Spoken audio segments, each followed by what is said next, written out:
Hello, everybody. Welcome to another discussion of a monster. In this case, it is the fourth bind-up, and I am so excited to be talking about this with my usual partner in crime, Merphy Napier. Hello, Merphy. How are you? Hey, I don't want to be a partner in crime for this series. Oh, that's a good point. That's actually a very good point. This Yes. one's rough. Yeah, you don't want to be on the wrong side of the law here, especially if somebody like Lunga comes after you, Oh, it right? doesn't matter if you're on the wrong side of the law. Lunga will come after you. That's true. He will do that with his little twitchy fingers. Yeah. So, so this is how are you feeling, actually? Let's start with that. How are you feeling in general after reading the fourth bind up? Same as last time. I'm still not sold. Okay. There's some good stuff. There's some good moments. A lot of frustration. Huh. Do you know Yeah. what the frustration is stemming from specifically, Yeah, or it's the main plot line with Johan. We're just spinning our wheels. And I think there's a lot of little things happening. I think the character work in the series is top notch, yeah, phenomenal. Getting me invested and caring about a character in very little time, top notch, yeah. phenomenal. However, the main story, this main what motivates Johan, what's going on with Johan, Okay. what are we doing? we've we've not really done. I mean, we've just been spinning our wheels for volumes and volumes and volumes. There are small plot elements, there are small things that are happening, there's small character things, progress. We're watching characters unravel, we're watching characters wrestle with the ideology of, is it acceptable for me to take a life in this instance? What about this instance? Like, there's a lot of little things happening that create great conversations for you and I to have. But just looking at the story, I'm frustrated that that we haven't had any satisfaction in like feeling like we're getting somewhere. You know what I mean? Yeah, I do know what you mean. And I mean, for the first third or so of this, we really get, well, Richard or Richard, however you want to say his name, he was introduced in the previous bind up, but the first third of this bind up is really focused on him.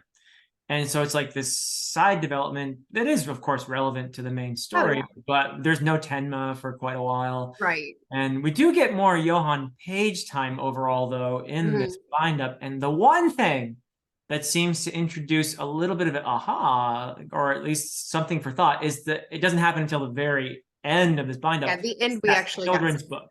It's a children's Exactly. book in That Czech. got me excited. I was kind of negative on this. And then we got to the children's book and I was like, finally progress. We Yeah. have something that looks like we're moving forward. I'm so happy. I was It's really excited about that reveal. And to be clear, I'm cool with Tenma not being on every page. I don't need that.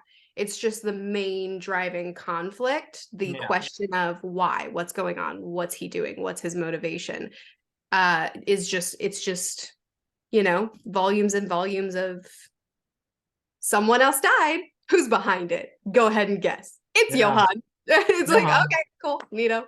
What Either else? directly or through some manipulation. I mean, he's got an army of people that he's kind of brainwashed, it seems like, at this point, right? Oh yeah. Yeah, it seems like just about everything Johan is behind. Yeah. He's everywhere. Tentacles all over the place. I know, yeah. But But all that said, just, to be clear, I'm not hating it. I am frustrated sometimes, but I'm not hating it. There's a lot of good that comes from this series, a lot of great questions being asked, a lot of amazing character stuff. I'm just still not, oh my goodness, I love this. I'm just like, okay, we're reading it. yeah.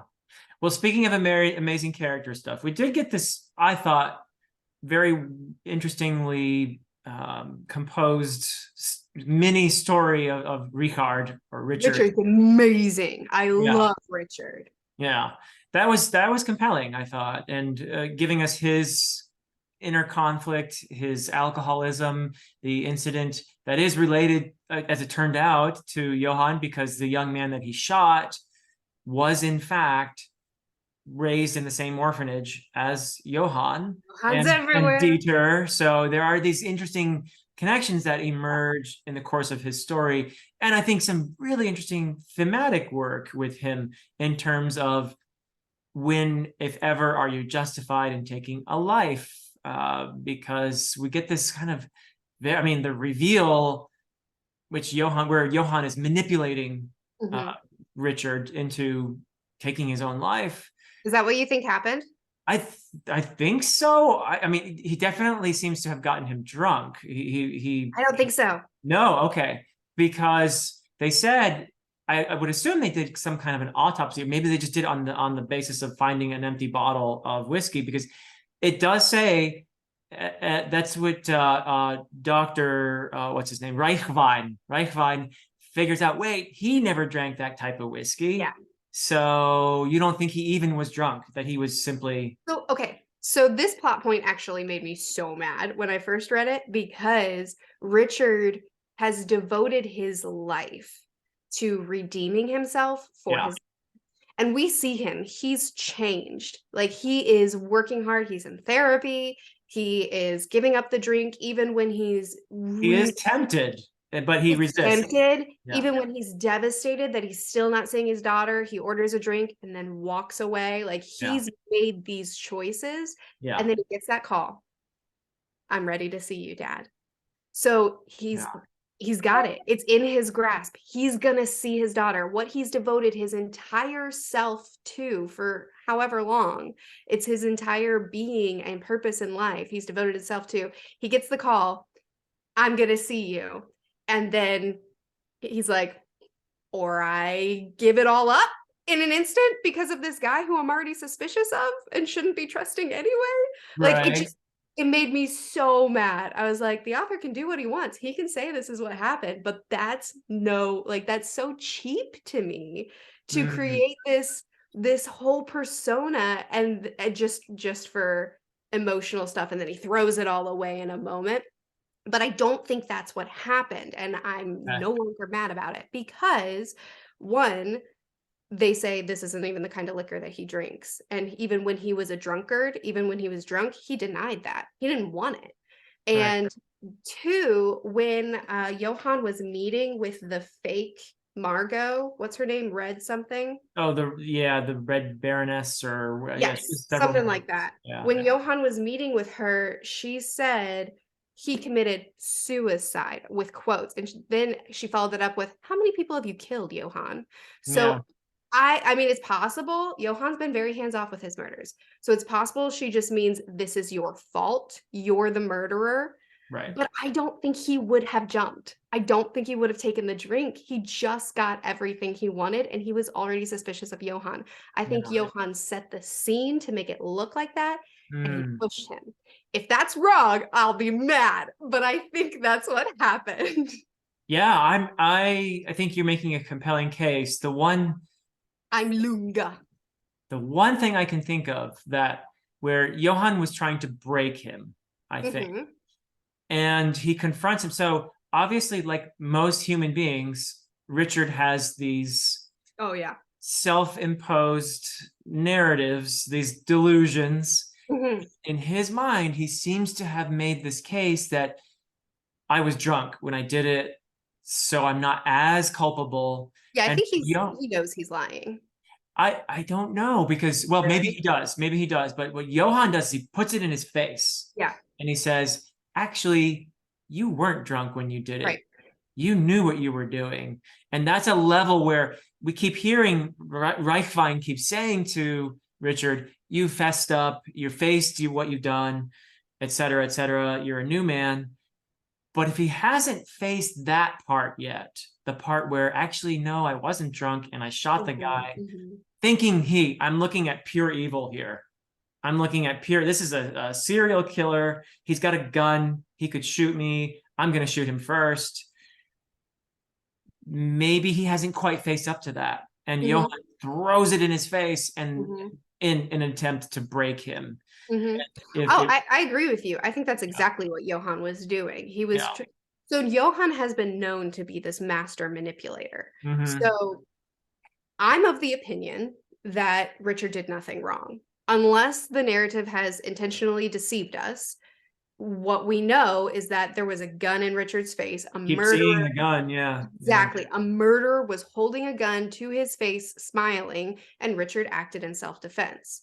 Right. So I'm of the opinion he did nothing wrong. Now, that doesn't mean he's not haunted by it. Even if you act in self-defense, if you pull that trigger, that's going to affect you. So he's holding it and he's wrestling with, is it ever acceptable to take a life? Whether I was drunk, whether I was not, whether he was aiming a gun at me, whether he was not, am I ever in the right? Should I have just let him shoot me rather than me shooting him? Now, Yeah. I think it's okay to defend your life, but it's okay to wrestle with that and even come to a different conclusion than where I've come to. But he clearly hasn't wrestled with it. He's tried to bury it. Yeah. So Johan has identified that weakness, which we've already been told he's good at. He's dug it up and he's twisted it and manipulated it. And Okay. rather than looking at it correctly, you were going to be shot and like a criminal was trying to kill you. Instead of that, he twisted it and he said, you're at fault. You're mean. You're evil. You're vindictive. So I think Johan was doing what he does. I just don't believe that he would have. He knows who Johan is. He knows what Johan is about.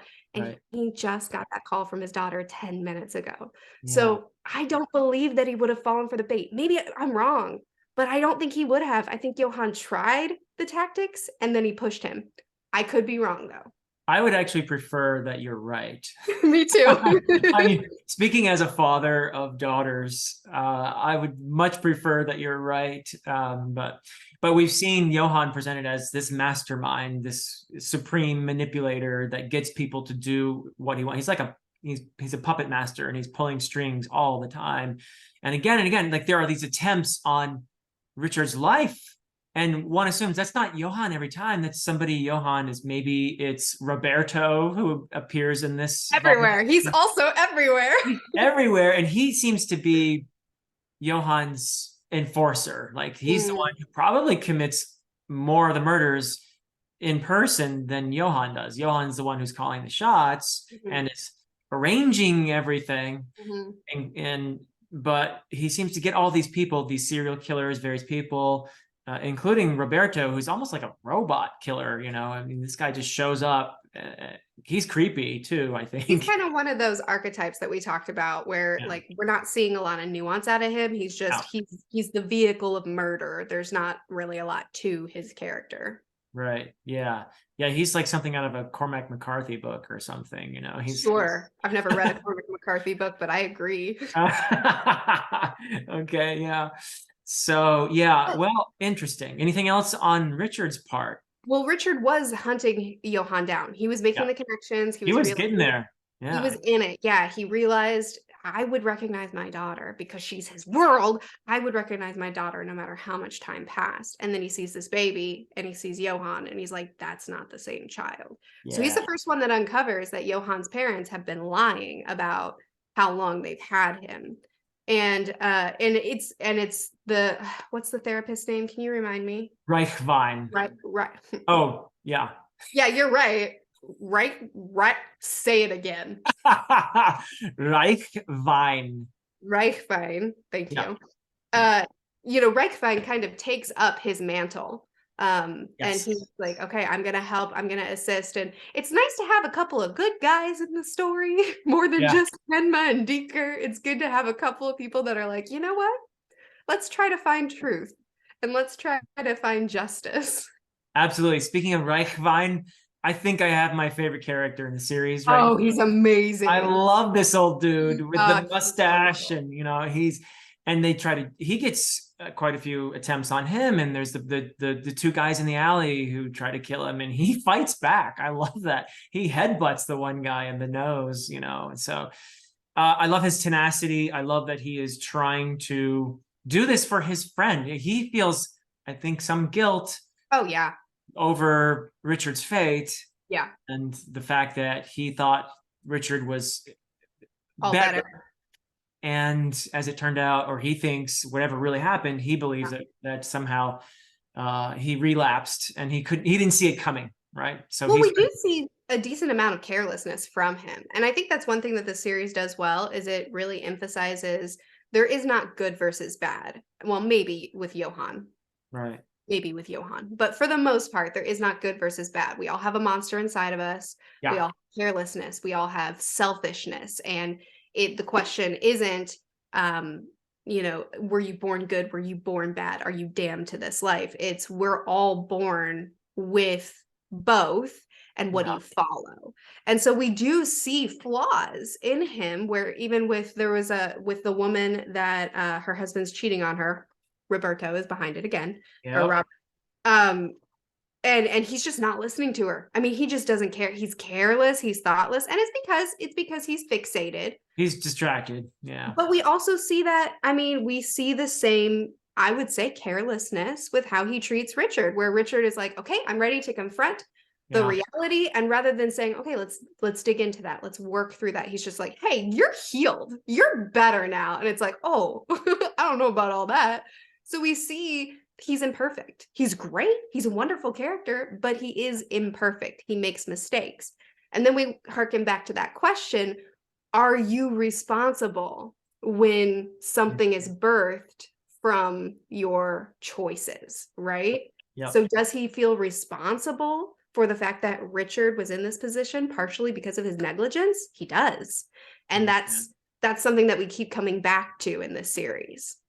You're absolutely right. It's a little bit like he has a touch of that arrogance that we were talking about last time, that we saw in Dr. Gillen or in Detective Lunga, right? Who they have this narrative, they think they know exactly what's going on, and so they have these blind spots because they're convinced that they know everything, right? And yeah, I would say that Dr. Reichwein has a bit of a touch of that as well. He's definitely not as extreme as Lunga, for example. Well, he calls Lunga out.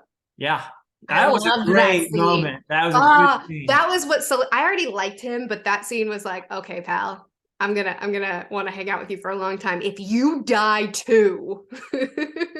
But no, I love him. That was an amazing scene. But I want to talk to you about Johann. Okay. Because we're at a decent portion of this, we're almost led to believe that Johann's doing good, right? With the orphanage, you don't think so? Did you not believe that? I think that what makes me think no is he's got this game, he's got all these little boys playing where they're jumping off the roof or falling off the roof. Exactly. He is pretending that there are these, these good motives, but what he's really doing is he's doing a horrible, manipulative, terrible thing. And we saw it with the boy who had ended up in the hospital. You had that whole interaction with Dieter, who fortunately was able to convince this boy, no, you do want to live. Tomorrow could be better. I love that Dieter moment. Oh, that was an amazing scene. So I agree with you. That was when I realized, oh, that's not what we're doing. But until we got to that scene at the very end, throughout this whole bind up, I was thinking, oh, we're seeing humanity in Johann. We're seeing, like we saw it in the last one when they took the old man out to the forest, and the forest was gone, and he was like, no, it's there, the trees, here's an apple, right? And that looked good.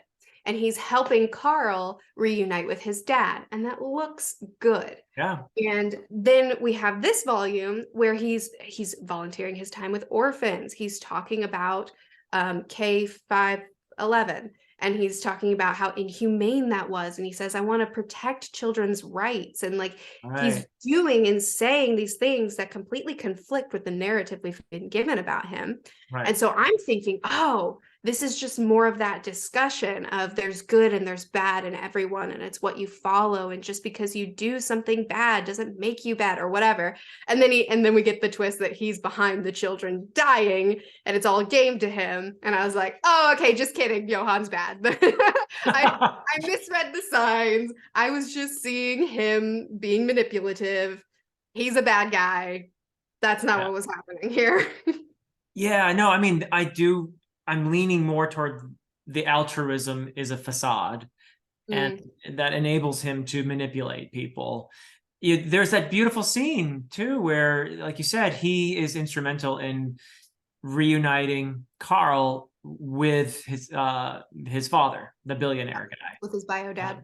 Yeah, and if you just take that scene all by itself, it's a moving, beautiful scene where Carl is on the phone with him and he's weeping as he's reading a poem for what he thinks is the last time. And it's a poem that just resonates with father-son relationship. And it's just a beautiful thing. And then the door opens and there's dad in his wheelchair with the mobile phone and everything. And there's Johann benevolently Have standing the in the rabbit's background. tail or rabbit's foot. The rabbit's foot. Yeah, I know you're my real son. And if you just isolate that scene, it's like, wow, this is so touching and beautiful. But we know that Johann has been eliminating people close to billionaire daddy for several years, Trying to isolate him. isolating him in order to be able to manipulate him into, we don't know, but And he's getting access to a lot of money in the yeah. process. Yeah. And originally Johann had a fake son that he was trying to push Right. to make these plans happen. And then real son showed up. So Johann killed him, whether by influence or, you know, by his own hand. It seems like influence is his game. Yeah. Got him to hang himself, and then was like, okay, I don't need you anymore. So now I'm going to focus on Carl. I'm going to befriend him. I'm going to gain his trust so that I can get in here, so that I can be behind the scenes, so that I can what? I don't know. Yeah. We don't really know what his end game is, do we?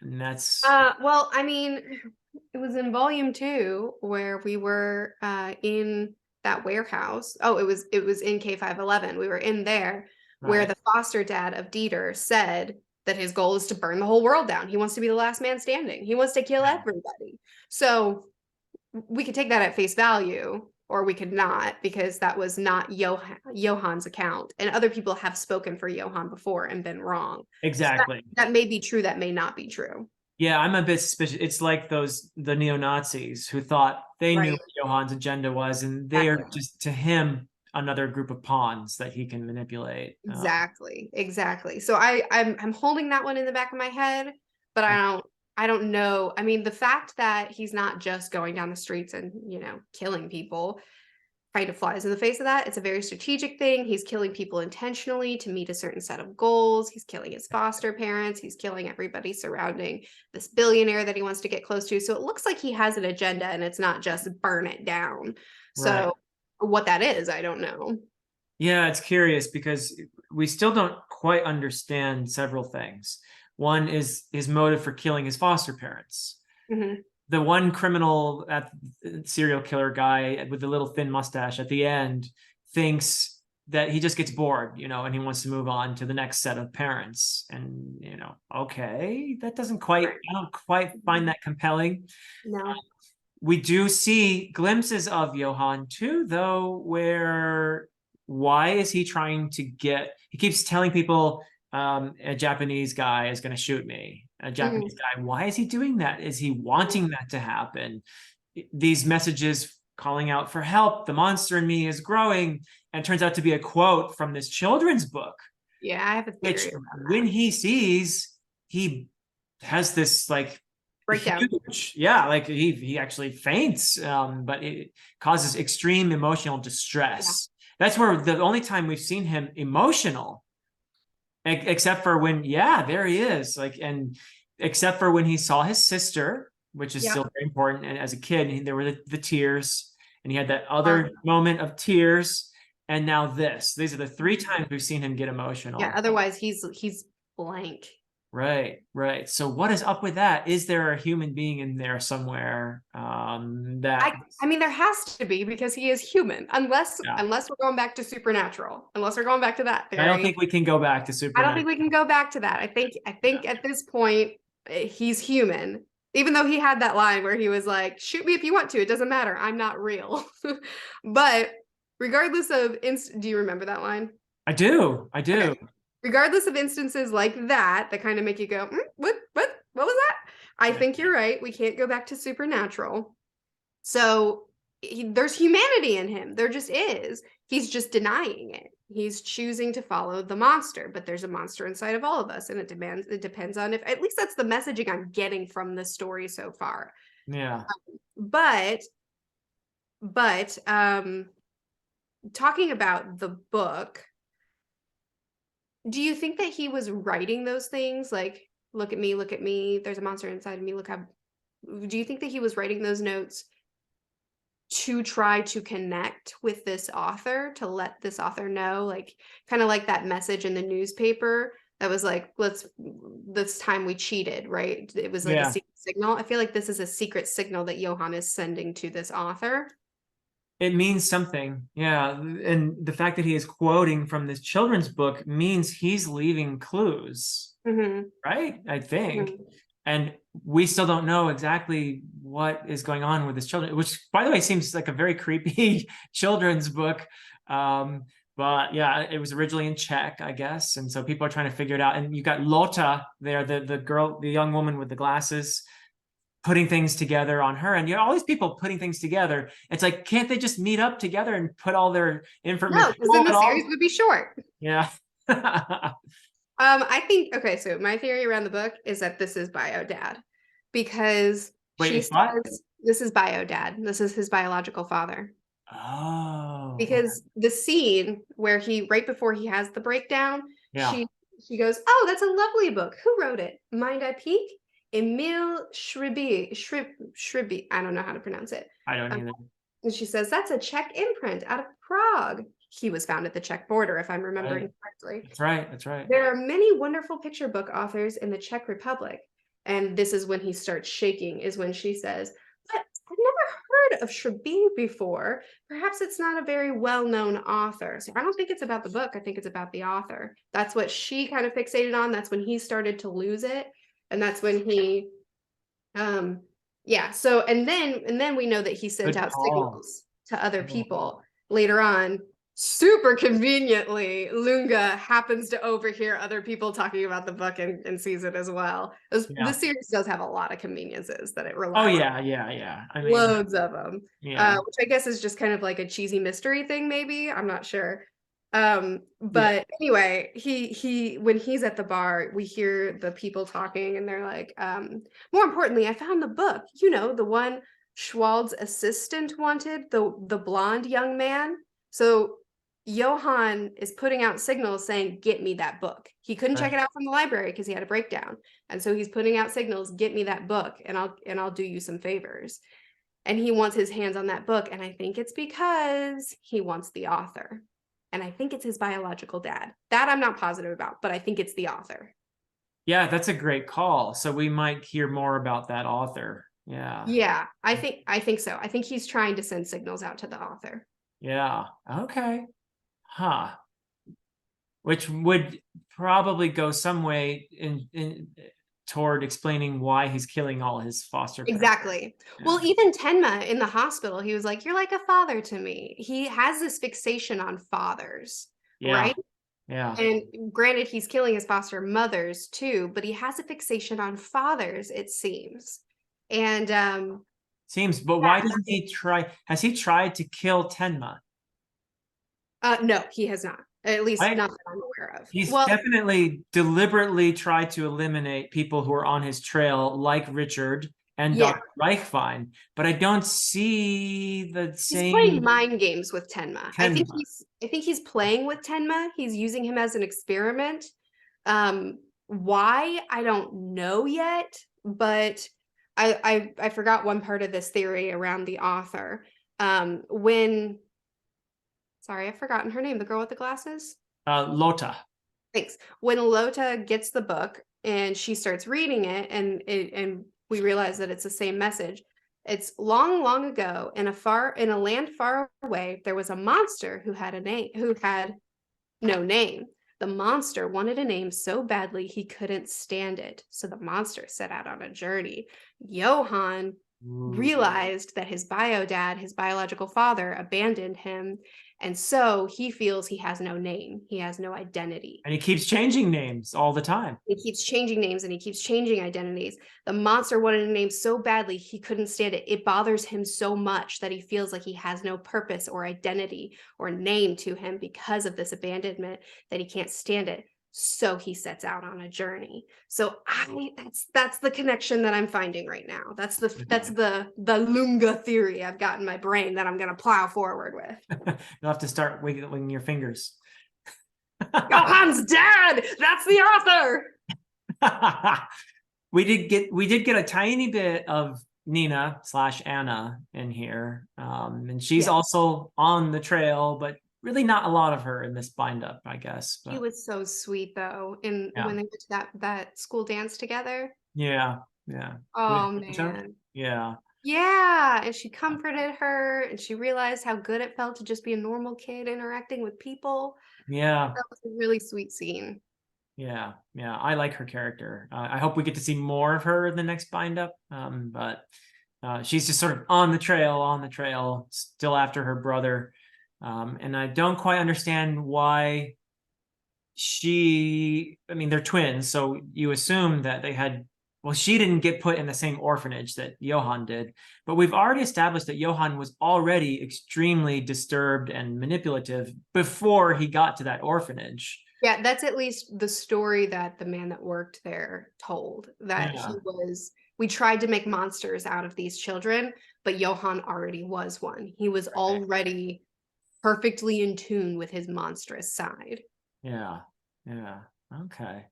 So what about Tenma? We do see What about some. Tenma? So he has put Deeker in the care of the therapist, Yes. and poor Deeker, and he is on a quest to obtain a sniper and Yep. to make this happen. Now, I loved the scene when he had Johann in his sights and threw up. Couldn't do it. And Yep. just the idea of it, I thought that illustrated the core of Tenma's conflict so strongly without need for any words. Yep. And there's the moment in the park where he meets the old guy while he's bird watching, right? The old fella who tells the story of himself and how he used to have all these birds that would come to him and rest on his arms. And then one day, as during the war, he basically was ordered to do a horrible thing, to kill essentially an innocent person, execute an innocent person. And ever since then, the birds don't come to him. He's apologized to them for years. Every day he goes and apologizes. That's a pretty poignant, what talk about a Oh little my goodness. little minor character thrown in there with a powerful story. Yeah. I thought that was a great touch. Yeah, agreed. That chapter reinforced two really strong scenes or themes. I mean, one, is it ever okay to murder? And in this instance, this isn't even as nuanced as Richard, where it's like there was a gun aimed at him. No, he knew that this was an innocent man, an Right. innocent immigrant, and he followed orders anyway. So, I mean, this is pretty cut and dry. You made the wrong choice, man. But it goes back to the fact that killing is not a light thing that haunts you, that changes you, that affects your life forever, right? And then it also reinforces when the bird lands on Tenma that he is not a killer. Even the birds Yeah. can identify that in him. Yeah. Yeah. It's so fascinating because I do think that most other creatures have a kind of consciousness. Like if you love dogs and you are on a good relationship with dogs in general, they sense that they know Mm, who is receptive to their company, and they tend mm, to go to those people. Whereas a dog can sense if somebody's not really easy with them, and they tend to, I think, more often avoid that person once they I realize, see. yeah, that this person isn't really going to give me nice ear scratches and stuff. So that comes though from within the person. And so Mhm. this old guy has this guilt that he's carrying around, and that's what inhibits the birds from coming to him. It's Yeah. coming from within him. Yeah. It's a really powerful scene. I like it a lot. Yeah, I think that was probably one of my favorite chapters in this entire bind up. Yeah. I thought it was very poignant for what the story is trying to say. It reinforced it really well. Do you think he's gonna do it? You think he's gonna kill him? Tenma, Mhm. that's the major moment this series is building to, is Oh yeah. just like with Vagabond, we expected the big duel we were waiting for. This is the big thing that this is leading to, is will Tenma in the moment kill Johann? Mhm. Do you think he will? Oh, I have to say, I hope he doesn't. Oh yeah, me too. I don't think this is the one scene I've gone back and forth because a big part of what this story is doing is it's showing the spiraling and the digression of many people when they're faced with this adversity. You've got Ava, you've got Tenma. Yeah. One could argue that we saw it in Richard, though I really hope that's not what happened in that scene. Yeah. And we saw it with we've seen it with many side characters, as well as we're watching it happen with Tenma, where you're met with adversity, you're met with hard times, you're met with conflicts of your ideals, and then you spiral. And the question is, do you follow the monster, or do you push your way past it, right? And I've gone back and forth on, does Tenma spiral and then Deeker pulls him back, or does he spiral and this ends with Tenma having to become the monster to kill the monster? Right. This is the first scene where I feel like I have strong enough foreshadowing that I can say he's not going to pull the trigger. It's not going to be him, because he's not a killer internally. That's just not who he is. What about Nina? Because she's already killed Johan once. So that's the question, isn't it? Now, I personally don't like the idea that it's Nina, because I think that this story is really presenting the idea of it's really just never okay to kill. It seems like that's what the book is saying. Now, we can talk about if we agree on that or not, but that seems to be what the story is saying. So, or rather, maybe I just that was a bit reductive. Maybe. It doesn't seem like the story is saying it's never okay. I think the story is saying you'll never be unaffected by it. It will always change you. Yeah. There are consequences to taking a life. Even if you're doing it in self-defense or to prevent, it will always affect you. It will affect you. Yes, 100%.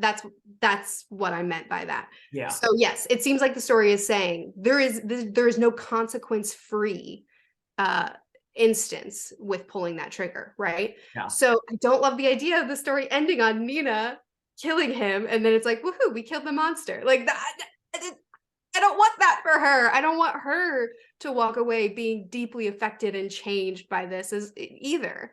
I hope that now that we actually have someone in an authority that actually believes Tenma, it means that we can go about the correct channels in apprehending Johan, because certainly Lunga's not going to help us with that.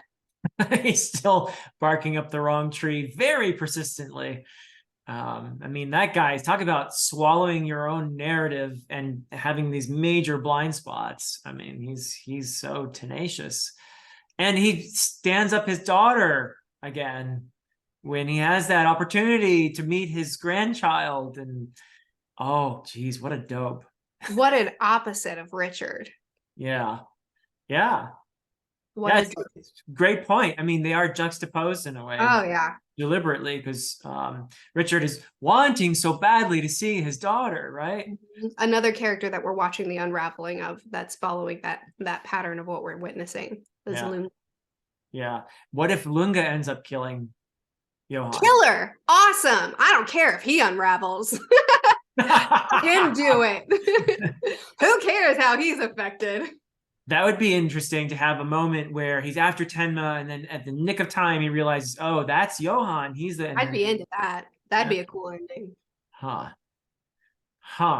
We'll see. I mean, I love Nina and I love Tenma both, so I really sincerely hope that they're not the ones who have to deal with the consequences of taking that life, even the life as. And there's an argument to say, look, Johan is an abomination. Right? He is not only a murderer, but he's manipulated and harmed hundreds, maybe thousands of people, and many of them into doing their own, his bidding in terms of his murders. So there's an argument that you could say, for the greater good or whatever, take a utilitarian stance on it. Wouldn't it be better to eliminate this person? Mm-hmm. But then there's the moral argument: is it ever okay to take a life? Mm-hmm. So there, it really depends on how you approach this. Absolutely, yeah, I agree. That's the question that's being asked: is if we let Johan continue to run rampant, then we will continue to lose lives. That's been made abundantly clear. He's not stopping, and he's behind so many deaths. He needs to be apprehended. Right. And obviously, ideally, you'd want him to be apprehended by the correct channels so that he would be serving a life in prison rather than someone having to take his life. But we have the obstacle of Lunga being the one on the case, someone who refuses to see what's actually happening. Right. And so Tenma feels like he has no choice but to be the one to do it because the appropriate channels aren't doing their job. So he feels like because he saved Johan's life and because he's bearing that burden, I don't believe he needs to, but the reality is that this is a moral quandary that will come up for a lot of people. He feels responsible, and he feels like since the correct channels aren't doing their job, I have to be the one. So I understand his plight. I hope he doesn't have to be the one, though. Same. What do you think would happen if, obviously, apprehending Johan and putting him in prison would be a way out of killing him? But what would happen if you let somebody like Johan mix with other prisoners? Good point. You'd Ooh, have to put him in isolation, and that's a form of that's a horrific form of torture torture. too. Yeah, totally. So again, you have Especially someone who's already been broken. I yeah. mean, in that orphanage, they already did so much harm to him. So there's another moral quandary, really, I think, which is, okay, if you do apprehend the guy, what do? You can't leave him in a prison with a bunch of other damaged people who are Very vulnerable. going Yeah. to fall under his influence, and he'll have all kinds of stuff going on there. Oh yeah, he'll play a game in the prison and orchestrate something. Yeah. And if That's you a put him really good in observation. total isolation, then you are doing something maybe worse than taking his life. Good layering. I did not consider that layer, but you are right. That just adds to those moral quandaries. Yeah, it's quite a can of worms. It is. Yeah. And that's one thing that the series is doing well is presenting a lot of questions and saying, all right, so what is the answer? Yeah. And some of these things I can say, oh, well, I think Richard was not in the wrong for, shooting in self-defense, which some people would disagree on, and that's fine. But that is what I think. So some things I have answers for, but then other things like what you just presented, oh man, there's a lot of layers here. That's very, very complicated because Johan isn't your standard villain, or rather your standard baddie, where you just chuck him in prison and now he's away from the general public because he would just continue. Yep. Yeah, he would, no doubt. So that's a sign of of great storytelling, I think, when it makes you ponder all these questions. So yeah. Awesome. Are there any other moments that we are forgetting to talk about? We had some yeah, there was one. It was the guy with the glasses, I think. The serial killer, Peter. Yeah. Or it might have been the guy with the mustache. One of the killers, one of the people that was manipulated by Johan, said that Johan, here it is, the guy who killed himself with the pen. And yeah. He said, you come too. That's what Johan was saying to him. Yeah. I don't have anything to say about that. I would just like to note that it has been said and I don't understand it. Maybe it'll make sense eventually. But yeah, that was. Oh, another thing I don't understand. And I'd like for you to explain it if you know. Okay. I'm very confused about Johan's parents, the ones that that the therapist went to and was like, that's not your real kid. You've been lying. Right. Because they said that their son died when he was 2. Right. And after his death, City Hall burned down. They took advantage of that to reissue his birth certificate and pretend he didn't die. But also, Johan was found at the border when he was around 1 or 2. Yeah. Put in an orphanage, and then went to multiple foster homes before landing in this foster home. Right. So what is this timeline? I'm with you. I think there's something wrong there because it doesn't work out. I mean, it doesn't make sense. No, because it really doesn't.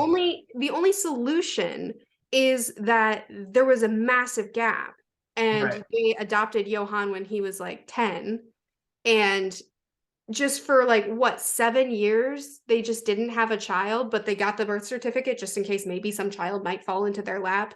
And then their neighbors, when they bring in a child years later after being childless, the neighbors are like, that's not real, that's not your kid, but nobody talks about it. The timeline doesn't make sense. My only explanation to make the timeline work is this couple, they are so brainwashed, right, that I think actually Johann would have had to have come into their lives very late, like much older. Like he's gone through all these, he's killed all these foster parents. Like He's there gone are through so much before so he leaves with many. that.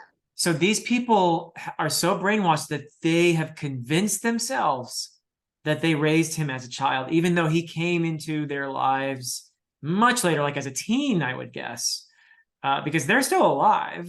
So he hasn't killed this couple yet. Okay, but if that's the case, Because they do seem kind of like they're in La La Land when I Dr. think Wright they're just in died. denial. I think they're perfectly aware. They just don't want, they just want the world to think. But if that's the case, City Hall burned down shortly after their child died. Right. And they use that to reissue the birth certificate and pretend the child is alive. Yeah. So their child died, City Hall burned down, and then they said, I just want to pretend even though I don't have a child. And they got that birth certificate It doesn't work, does it? Yeah. and then years and years go by of them being childless. And then And Johann Johann comes. comes in. And then they tell everybody, their neighbors, their family, everyone that they see at the grocery store, this has been my kid the whole time. I don't know what you're on. And like they're just Right. okay with no one believing them. Like I don't get it. Just like I don't you either. don't get the candy thing in the hospital. That's true. The candy is kind of hard to explain. How did he know they were going to eat that candy? Yeah, and that's part of my issue. So okay, so that's part of what's not selling me with this story is Right. the story leans heavily on plot conveniences, a Sure. lot of them. Yeah. There's many things that I'm not sure I'm actually getting an answer on. I think the story is just like, listen, this doesn't really make sense. You're just going to have to be okay with that. I could be wrong. Maybe the story will come back and actually answer some of these questions, but there are many things that I'm like, I don't, when are you going to answer this? And it feels like it's been spinning its wheels for a long time in the main story. Thematically, it's moving, but the main plot has been spinning its wheels, and I'm just kind of fatigued with that. Yeah. So again, I'm not trying to bash it, but I'm not completely sold on it yet for all those reasons. Yeah, no, I noticed the timeline issue too. And You I was did. scratching my head and thinking, this doesn't work. Yeah. Because like you said, they were found at the border, supposedly. Unless these discrepancies are going to be explained, it feels like you said, there's a lot of convenience to in the moment. But maybe Urasawa is going to make it all mesh together somehow. Some of what we've been told is false information, perhaps. So I don't know. We'll have to see where We'll have to see. Somebody it was either deceived or was not, telling the truth at certain points. So we'll see if it all meshes. But I had the same issue as I was reading. I was like, this just doesn't work, right? Yeah. Oh, and Nina too. That plot thread, I'm still just like, someone give me an answer when she was like, I figured it out, Tenma. There's 2 Johanns. I have to shoot him twice. When are we going to get an answer on what she meant by there's 2 Johanns? Yeah. We haven't really gotten any, unless it's the tiny little good Johann inside the monster Johann. I don't know. Okay, but that doesn't make sense for I have to shoot him twice. No, it doesn't. Which again, to be clear, for the commenters, to be clear, I realize some of these things will be answered. I'm just expressing how I feel in the moment. Right. Which is totally fair, I think, because I'm feeling a lot of the same things. So we'll see. How are you feeling about it so far? I'm such a like, I have to feel all my feelings person, and you're so chill and composed. So how are you feeling at the moment? I'm enjoying it. I'm intrigued to see where it goes. We've I think posed the questions pretty well. We're not quite halfway through at this point. So probably this is how we're supposed to feel right now, I would guess. And I've heard such praise for the series. So either all this stuff gets explained or the ending is just so cool that you don't care at that point. You don't care. I'm going to care. I fixate. I'll care. Yeah, we'll see. We shall see. So great. Well, this was wonderful. Cool. Yeah. These discussions are so fun. Even if it's not a series that I'm fully jiving with yet, it's just fun to dig in, especially series that are so thematically driven like this one is. I do love the theme stuff because that's being woven in brilliantly. And so I'm willing to forgive, I guess, the plot conveniences or discrepancies that don't quite mesh together, because I'm enjoying the character work and the thematic work a lot. So that's what's keeping me going, and a bit of the mystery. I'm curious, genuinely curious to see where it goes. So Yeah, we'll see. Hopefully it all comes together and pays off and we'll be left going, whoa, masterpiece, just like yeah, everybody else. yeah, we'll see. Well, We'll see. thank you so much, Merphy. And thank you, everybody. We look forward to reading all your comments. And I'm sure a lot of you are dying to spill the beans because we probably stumbled on some things here and there in the course of the conversation. But all shall be revealed eventually. So next chat will be on Merphy's channel. We are going back and forth between our channels once again. So look out for that chat in a week. All right. Until next time.